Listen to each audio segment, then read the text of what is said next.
वो भी तब जब नीतीश कुमार अपनी सक्रिय राजनीति से पीछे हटने के मूड में नहीं है। नीतीश अक्टूबर में राज्य स्तरीय यात्रा पर निकल रहे हैं। ऐसे में कुशवाहा के बयान पर सियासी घमासान भी तेज हो चुका है। ये रिपोर्ट आपको दिखाते हैं। राष्ट्रीय लोक मोर्चा के प्रमुख उपेंद्र कुशवाहा ने पूर्व मुख्यमंत्री और जेडीयू के राष्ट्रीय अध्यक्ष नीतीश कुमार की विरासत संभालने की बात कहकर सियासी पारा चढ़ा दिया है। राजगीर में राष्ट्रीय लोक मोर्चा के विमर्श शिविर को संबोधित करते हुए उपेंद्र कुशवाहा ने नीतीश के कार्यकाल की तारीफ की। साथ ही ये कहकर चौंका दिया कि नीतीश कुमार ने अब बिहार की राजनीति से फुर्सत ले ली है। ऐसे में उनकी विरासत को संभालने की जिम्मेदारी की चर्चा प्रदेश की बड़ी जमात कर रही है। उपेंद्र कुशवाहा यही नहीं रुके, कहा नीतीश कुमार के हटने के बाद बिहार के एक बड़े वर्ग के सामने ये बड़ी चिंता है कि उनकी इस विशाल राजनीतिक विरासत को आगे कौन बढ़ाएगा। बिहार की जनता की ये पुरजोर आकांक्षा है कि यह महत्वपूर्ण दायित्व राष्ट्रीय लोक मोर्चा को सौंपा जाए। उस विरासत को आगे बढ़ाने का दायित्व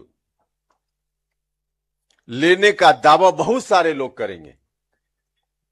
अब आज की तारीख में हमारा दावा है कि हम कितना आगे सफल होंगे हम नहीं जानते हैं, लेकिन बिहार में एक बड़ी जमात है जिसकी अपेक्षा, जिसकी आकांक्षा है कि राष्ट्रीय लोक मोर्चा को यह दायित्व संभालना चाहिए, अपने हाथ में लेना चाहिए। इधर उपेंद्र कुशवाहा के बड़े बयान पर जेडीयू नेता और बिहार सरकार के मंत्री मदन सहनी ने उनकी व्यक्तिगत राय बताया। सहनी ने कहा कि नीतीश कुमार की राजनीतिक विरासत संभालने के लिए जेडीयू में एक से बढ़कर एक बड़े नेता हैं, जिनमें निशांत कुमार सबसे आगे हैं। ऐसे में कुशवाहा जैसे बाहरी व्यक्ति की कोई जरूरत नहीं। और वो व्यक्तिगत रूप से अपना इच्छा जाहिर किए होंगे, लेकिन जनता दल यू में ये साफ हो चुका है कि हमारे नेतृत्वकर्ता और विरासत भी कह सकते हैं संभालने के लिए श्री निशांत जी पूरी तरह से सक्षम है। और तो वहीं आरजेडी और बीजेपी ने भी उपेंद्र कुशवाहा के इस बयान पर पलटवार किया है। बीजेपी का तर्क है कि नीतीश कुमार ने अभी राजनीति से संन्यास का ऐलान नहीं किया है, इसलिए अभी ऐसा कोई वक्त नहीं आया है। जबकि आरजेडी नेता एच.जे. यादव ने उपेंद्र कुशवाहा पर परिवारवाद का तंज कसकर जवाब दिया है। राजनीतिक रूप से बिहार एनडीए के सबसे बड़े चेहरे का नाम नीतीश कुमार है और जदयू में तो उनका कद अनपैरेलल है। उत्तराधिकारी की बात तो तब आती है जब कोई बड़ा चेहरा राजनीतिक रूप से संन्यास लेने की घोषणा करता है। उपेंद्र कुशवाहा जी, आप कहां से उत्तराधिकारी बनिएगा नीतीश कुमार जी की, जब आपने अपनी पत्नी को एमएलए बना दिया, बेटा को मंत्री बना दिया, बहू को मेंबर बना दिया। आप तो कम्प्लीटली परिवारवाद की राजनीति कर रहे हैं। बता दें, नीतीश कुमार ने साफ जता दिया है कि निशांत कुमार उनकी विरासत संभालेंगे। इसी बीच राष्ट्रीय लोक मोर्चा के अध्यक्ष उपेंद्र कुशवाहा ने खुद को नीतीश कुमार की विरासत संभालने की बात कहकर बिहार की सियासत को गरमा दिया है। न्यूज 18 के लिए नालंदा से अभिषेक कुमार के साथ पटना से आनंद अमृतराज की रिपोर्ट। अब समझिए कि किस विरासत की बात उपेंद्र कुशवाहा कर रहे हैं। तो देखिए, राष्ट्रीय लोक मोर्चा के अध्यक्ष हैं उपेंद्र कुशवाहा, जिन्होंने नीतीश कुमार की राजनीतिक विरासत संभालने का दावा किया है। उपेंद्र कुशवाहा ने दावा क्या किया, इसे भी जरा आप समझ लीजिए। तो राजगीर में राष्ट्रीय लोक मोर्चा का विमर्श शिविर आयोजित किया गया था। आरएलएम कार्यकर्ताओं को संबोधित करते हुए कुशवाहा ने बड़ी बात कह दी। उन्होंने कहा कि नीतीश कुमार ने बिहार की राजनीति से फुर्सत ले ली है।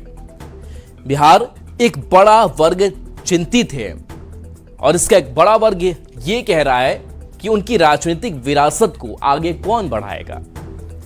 हमारी पार्टी का मानना है कि यह महत्वपूर्ण दायित्व राष्ट्रीय लोक मोर्चा को सौंपा जाए। अब उपेंद्र के दावे के मायने भी जरा समझ लेते हैं। तो कुशवाहा का बयान ऐसे समय आया जब नीतीश ने अपनी राजनीति को विराम नहीं दिया है।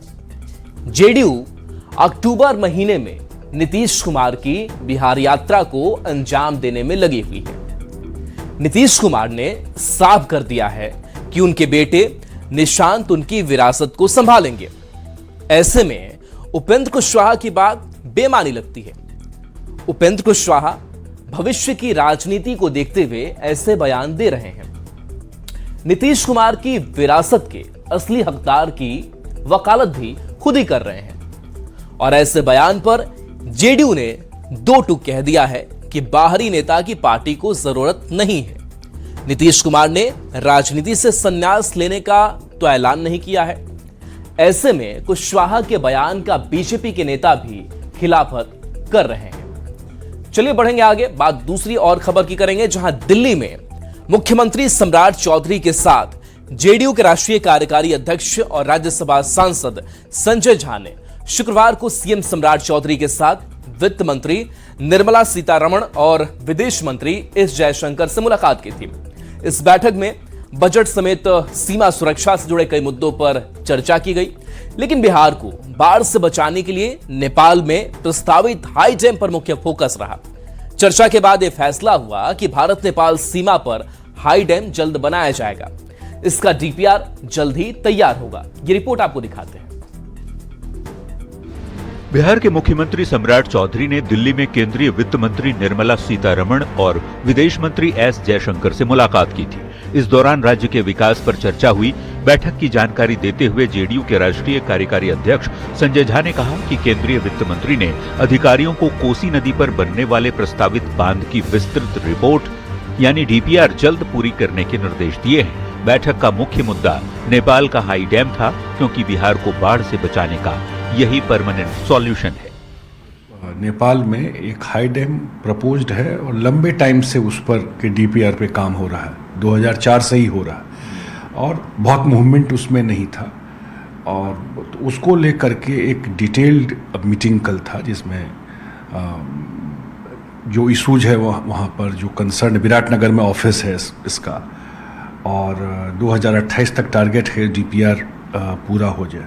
तो एक पार्ट तो पहले डीपीआर बनना, डीपीआर के लिए चैलेंजेज है क्योंकि बहुत सारा डेटा कलेक्ट करना होता है और उसके बाद उस पर जाकर के हाई डैम बनना, और दोनों कंट्री के लिए, नेपाल के लिए भी और खास करके नॉर्थ बिहार और कोसी मिथिला एरिया जो है, जो हर एक साल फ्लड आता है, वो परमानेंट सॉल्यूशन वही है जब तक वो हाई डैम नहीं बनता है।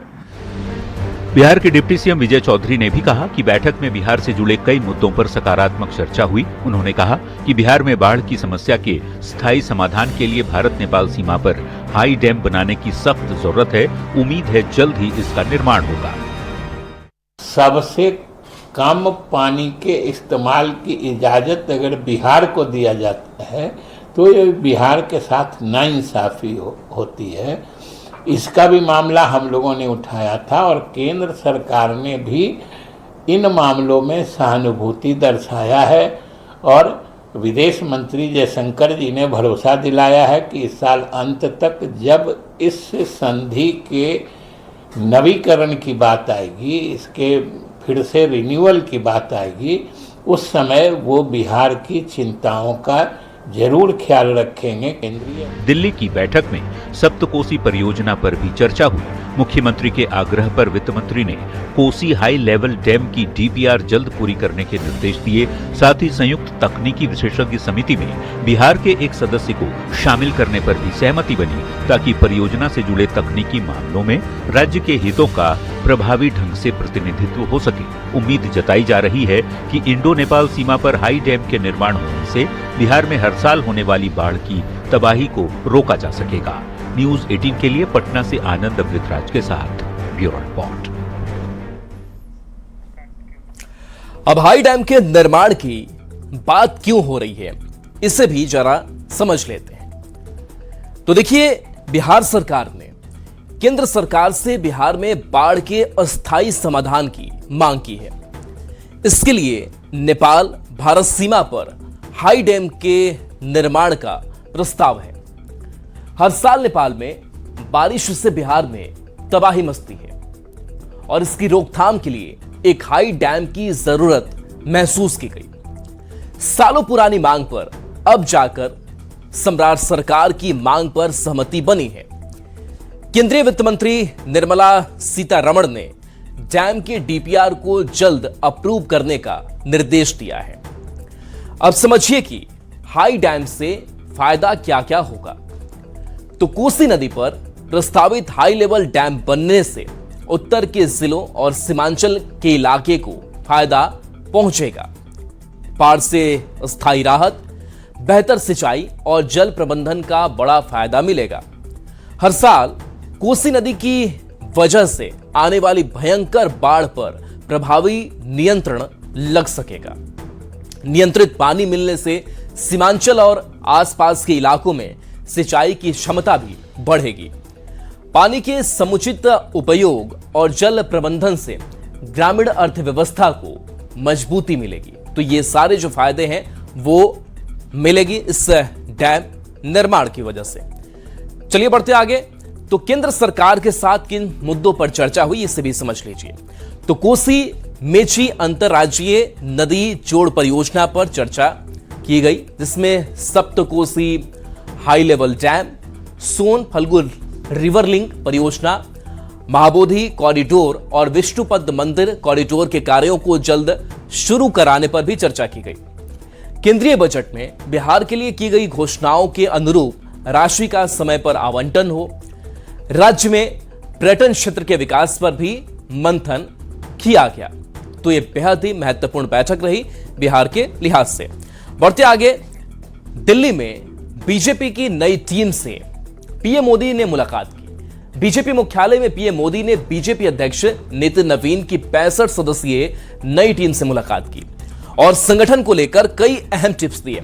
इससे पहले नितिन नवीन ने भी अपनी नई टीम के साथ बैठक कर संगठन को और मजबूत करने और युवाओं के बीच पार्टी की पहुंच बढ़ाने की रणनीति पर मंथन किया। ये रिपोर्ट पहले दिखाते हैं।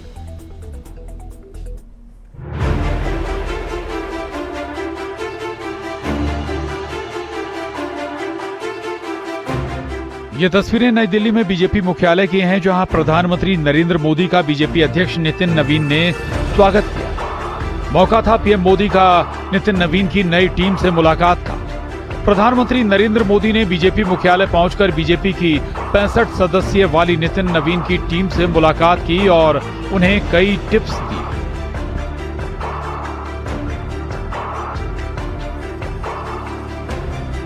इसके अलावा बैठक में राष्ट्रीय गीत वंदे मातरम के अपमान का मुद्दा भी उठा। कांग्रेस की तरफ से वंदे मातरम के सिर्फ 2 छंद गाए जाने के फैसले की निंदा की गई और बाकायदा इसके खिलाफ एक प्रस्ताव भी पास किया गया।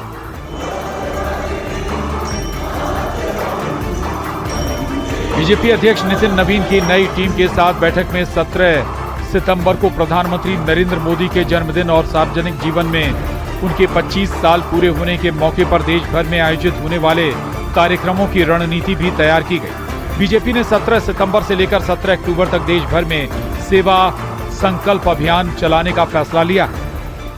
इस बार एक संयोग है कि 7 अक्टूबर 2001 को आदरणीय नरेंद्र मोदी जी ने गुजरात के मुख्यमंत्री की शपथ ग्रहण की। उसको इस 7 अक्टूबर को 25 साल पूरे हो रहे हैं।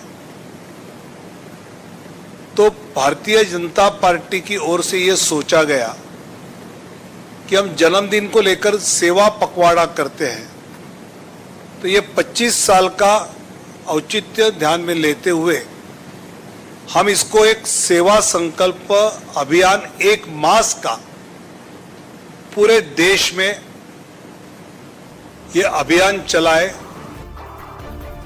इसके अलावा बैठक में राजनीतिक मुद्दों पर विपक्ष को जवाब देने को लेकर भी स्पष्ट संदेश दिया गया। कुल मिलाकर नितिन नवीन की नई टीम तैयार है और आज की बैठक के साथ नई रणनीति और प्लान भी तैयार हो गया है। Bureau report, news 18। अब समझिए कि बीजेपी की ये नई टीम कैसी है और कैसे काम करेगी। तो युवाओं के बीच पार्टी का आउटरीच बढ़ाने पर जोर है। पार्टी पदाधिकारियों से युवाओं के साथ ज्यादा से ज्यादा संवाद करने पर भी जोर रखा गया है। युवाओं तक पहुंच बनाने और उन्हें संगठन से जोड़ने के लिए लगातार काम करने का निर्देश भी दिया गया है। खासकर के जेनजी से जुड़ने के लिए 10 सदस्यों की नई कमेटी ये बनाई गई है। बीजेपी अध्यक्ष नितिन नवीन इस नई कमेटी की अध्यक्षता करेंगे।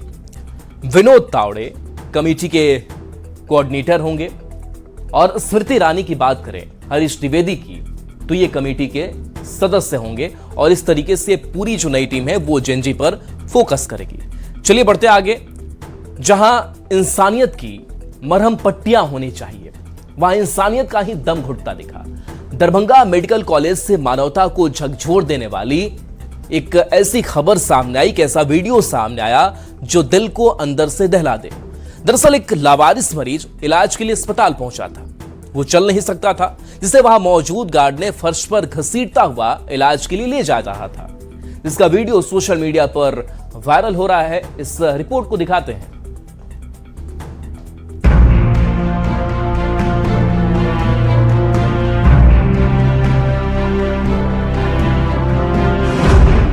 ये तस्वीर सिर्फ एक मरीज को घसीटने की नहीं है, ये तस्वीर उस संवेदना को घसीटे जाने की है जिसके भरोसे इंसान अस्पताल पहुंचता है।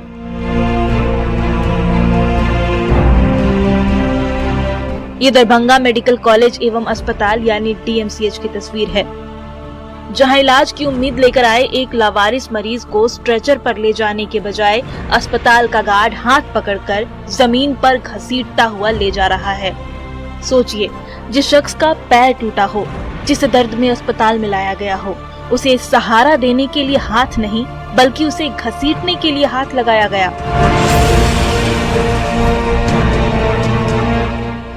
अस्पताल में स्ट्रेचर है, स्टाफ है, सिस्टम है, लेकिन उस वक्त शायद सबसे जरूरी चीज नहीं थी, वो थी संवेदना। वीडियो सामने आया तो सवाल सिर्फ उस गार्ड पर नहीं उठा, सवाल उस पूरी व्यवस्था से है, जहां एक बेबस मरीज मदद का इंतजार करता रहा और उसकी मदद करने के बजाय उसे फर्श पर ही खींच दिया गया। इलाज शरीर का होना था, लेकिन यहाँ तो पहले इंसानियत का इलाज जरूरी नजर आ रहा है। अस्पताल प्रशासन ने मामले को गंभीरता से लिया। अधीक्षक डॉक्टर जगदीश चंद्र ने घटना की पुष्टि करते हुए इसे बेहद दुखद बताया। जानकारी मुझे नहीं है, कल जानकारी मिली तो मैंने तुरंत एक्शन लिया और उसको भर्ती करवाया। इस बीच किसी ने उसके साथ जो है अमानवीय व्यवहार किया, इसके लिए मैं बहुत शर्मिंदा हूँ और भविष्य में ऐसा नहीं हो इसके लिए सख्त से सख्त कार्रवाई करूंगा। घटना 21 अगस्त की बताई जा रही है। कार्रवाई होगी, जांच होगी, जिम्मेदारी तय होगी, लेकिन एक सवाल शायद इससे भी बड़ा है। अगर अस्पताल की चौखट पर भी एक बेबस इंसान को इंसान की तरह उठाने वाला कोई नहीं होगा, तो फिर इंसानियत आखिर कहाँ मिलेगी? ये सिर्फ एक मरीज को घसीटने का वीडियो नहीं है, ये एक ऐसी व्यवस्था का आईना है जिसमें स्ट्रेचर मौजूद था लेकिन संवेदना गायब थी। अगली बार किसी मरीज को इलाज तक पहुंचाने के लिए उसे जमीन पर घसीट कर नहीं, इंसानियत के सहारे ले जाया जाए। दरभंगा से न्यूज़ 18 के लिए विपिन कुमार दास के साथ ब्यूरो रिपोर्ट।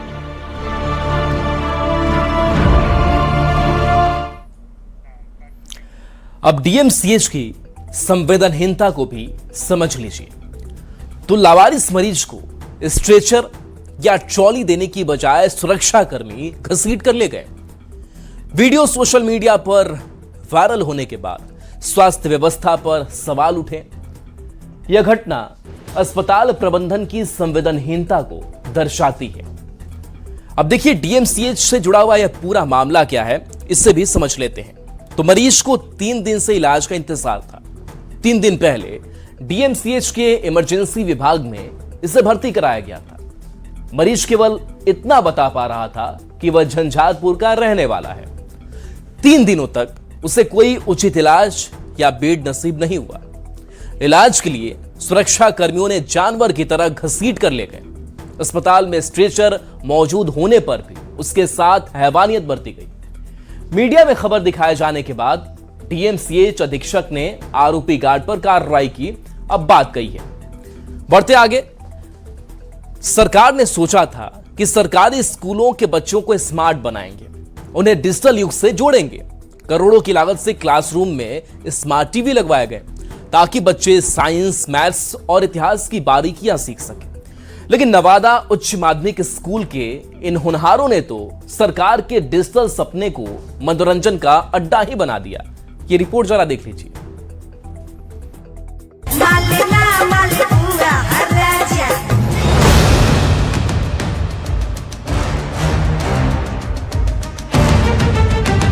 सुना आपने, ये है बाढ़ प्रखंड के स्मार्ट बच्चे और ये है इनकी स्मार्ट क्लास, जहां बच्चों को स्मार्ट बनाने के लिए लगाया गया था स्मार्ट टीवी, लेकिन इस स्मार्ट टीवी पर चल रहा है भोजपुरी का अश्लील गाना।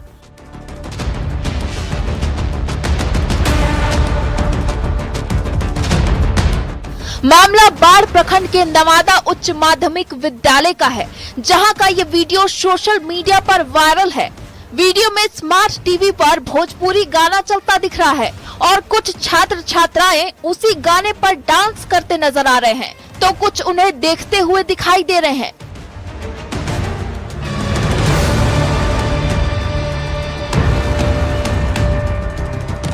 सरकार ने स्मार्ट क्लास इसलिए बनाई थी कि बच्चे स्मार्ट बने, लेकिन यहाँ तो लगता है कि स्मार्ट टीवी ने क्लास का टाइम टेबल अपने हिसाब से बना लिया है, जिसके बाद ये सवाल उठता है कि स्मार्ट क्लास में स्मार्ट कौन है, टीवी, बच्चे या फिर व्यवस्था?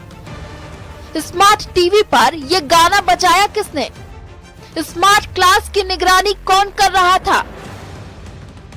हालांकि वायरल वीडियो की पुष्टि न्यूज 18 नहीं करता है, लेकिन वीडियो सामने आने के बाद शिक्षा विभाग भी हरकत में आया है।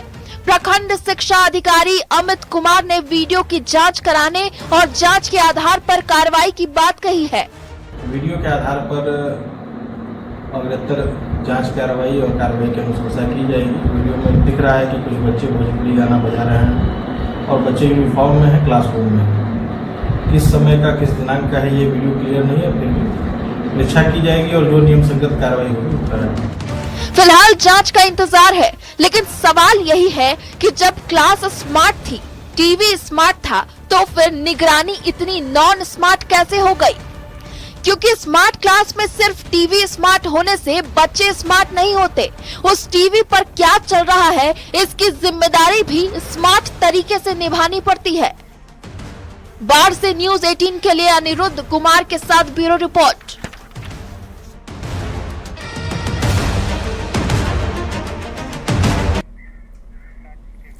अब स्मार्ट क्लास में क्या क्या हुआ, इससे भी समझ लीजिए।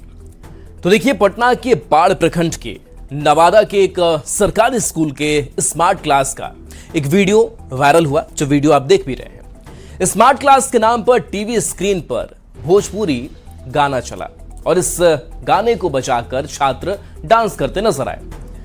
वीडियो सामने आने के बाद स्कूल की व्यवस्था और छात्रों की निगरानी पर सवाल उठ रहे हैं। प्रखंड शिक्षा अधिकारी ने पूरे मामले की जांच के आदेश दिए हैं। अब समझिए कि स्मार्ट क्लास क्यों बनाया गया है। तो सरकारी स्कूलों में डिजिटल शिक्षा को बढ़ावा देना इसका मकसद है। बिहार स्कूल लाइव क्लासेस योजना के तहत स्मार्ट क्लास की शुरुआत की गई। जुलाई 2026 में इसकी शुरुआत राजधानी पटना के 150 सरकारी स्कूलों से की गई। इसे बढ़ाकर 551 मॉडल स्कूलों तक विस्तारित किया गया है। अब इन स्मार्ट क्लास के जरिए जेईई, नीट की मुफ्त ऑनलाइन कोचिंग भी दी जाती है। स्कूलों में वाईफाई या मॉडेम के जरिए इंटरनेट की सुविधा अनिवार्य की गई है। तो ये सारी व्यवस्थाएं की गई है, लेकिन उन सब के बीच ये तस्वीर जो है वो सामने आई है। बढ़ते आगे, बाढ़ से बड़ी खबर है, जहां उत्पाद विभाग की टीम पर हमला हुआ है। हमले में 2 पुलिसकर्मी के घायल होने की खबर है। छापेमारी के दौरान यह हमला किया गया। बाढ़ थाना के शहरी का मामला सामने आया है। तो यह बाढ़ से बड़ी खबर। इस बीच उत्पाद विभाग की टीम पर हमला हुआ है। हमले में 2 पुलिसकर्मी घायल हो गए हैं। छापेमारी के दौरान यह हमला किया गया। बाढ़ थाना के शहरी का यह मामला सामने आया है। तो बाढ़ से खबर जहां देखिए उत्पाद विभाग की टीम को फिर से निशाना बनाया गया है और कैसे ये पुलिसकर्मी लगातार निशाने पर आ रहे हैं, उसकी बानगी एक बार फिर से बाढ़ में देखने को मिली है।